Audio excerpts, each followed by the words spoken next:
Building custom reports and dashboards. Unlock powerful insights by building custom reports and dashboards tailored to your needs. Create detailed visualizations that help you analyze and manage data efficiently with just a few clicks. To create your own detailed reports, utilize the Report Designer, which operates based on the keywords you input. Each keyword corresponds to a report column and filters data from the selected source. Let's see how it is done. Go to the Report Designer page. You will see the search field along with the data source menu bar on the left.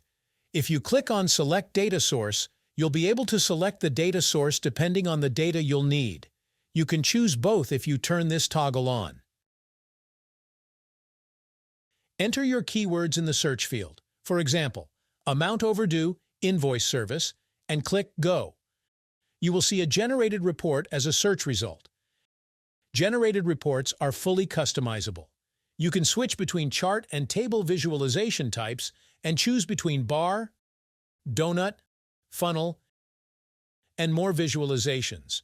Once your report is ready, save it by clicking the three dots on the top right. Pin it for future use on your desired dashboard. First, select the dashboard you want. You can create it from here too by clicking on the Create Dashboard link. Select it and then click the Pin button. Dashboards can be created directly from the Dashboards page too by clicking on the Plus Dashboard link at the top right. Type in the dashboard name and description. Check the box if you want to make the dashboard discoverable, and click Create. Reports marked as discoverable will be visible to your team members on their reporting overview page and in their AI-generated search results. Here is how it looks pinned inside a dashboard. If you need to edit a report, press the three dots on the top right corner of each report and press the Edit option.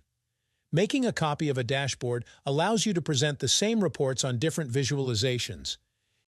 Here is how one looks at the amount overdue by invoice service presented in bars, and here is the same report in a donut chart.